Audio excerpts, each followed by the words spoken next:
ஆண்டவரால் ஆசீர்வதிக்கப்பட்ட அருமையான தேவ ஜனங்களே, இன்று நாம் வாசிக்கக்கூடிய தலைப்பு என்னவென்றால், காணவில்லை ஞானம்.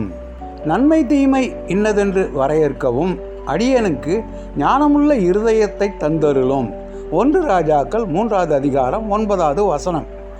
அமெரிக்காவில் 2 வயது சிறுவன் ஒருவன் காணாமல் போய்விட்டான். ஆனால் அவனுடைய அம்மா அவசர தொலைபேசி செய்தியில் தெரிவித்து 3 நிமிடங்களுக்கு உள்ளாக சட்டத்துறையில் வேலை பார்ப்பவர் ஒருவர் அந்த சிறுவனை அவன் வீட்டிற்கு அருகே நடந்து கொண்டிருந்த ஒரு விழாவிலே கண்டுபிடித்து விட்டார். சாயங்காலம் அவனுடைய தாத்தாவோடு அங்கே போகலாம் என்று அவனுடைய அம்மா ஏற்கனவே அவனிடம் சொல்லி இருந்தார்கள். ஆனால் அவன் தன்னுடைய விளையாட்டு வாகனத்திலேயே தானே அங்கு போய் தனக்கு பிரியமான ஒரு ராட்டினத்திற்கு அருகே அந்த வாகனத்தை நிறுத்தி இருந்தான். அந்த சிறுவன் வீடு வந்தவுடன் அவனுடைய அப்பா ஞானமாக செயல்பட்டு அந்த சின்ன வாகனத்தின் மின்கலத்தை, அதாவது பேட்டரியை எடுத்து அப்புறப்படுத்தி விட்டார். அந்த சிறுவன் புத்திசாலித்தனமாக தனக்கு வேண்டிய இடம் போனாலும் அந்த வயது சிறுவர்களுக்கு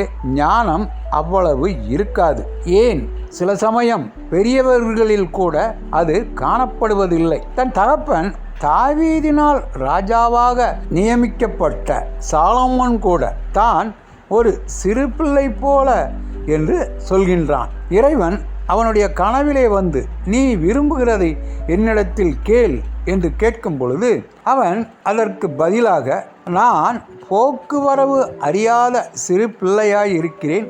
ஆகையால் உமது ஜனங்களை நியாயம் விசாரிக்கவும் நன்மை தீமை இன்னதென்று வகையறுக்கவும் அடியேனுக்கு ஞானமுள்ள இருதயத்தை தந்தருளும். 3வது அதிகாரம் 7லிருந்து 9 வரை என்று கேட்கின்றான். இறைவன் சாலோமோனுக்கு மிகுதியான ஞானத்தையும் புத்தியையும் கடற்கரை மணலத்தனையாய் மனோவிருத்தியையும் கொடுத்தார். நமக்கு ஞானம் எங்கிருந்து கிடைக்கும்? கர்த்தருக்கு பயப்படுதலே ஞானத்தின் ஆரம்பம் என்றான் சாலோமோன்.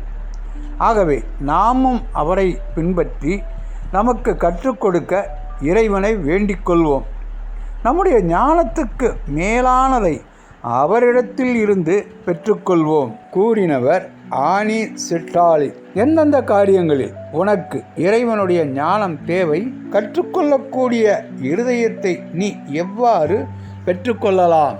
ஆண்டவர் தாமே நம் அனைவரையும் ஆசீர்வதிப்பாராக. ஆமேன்.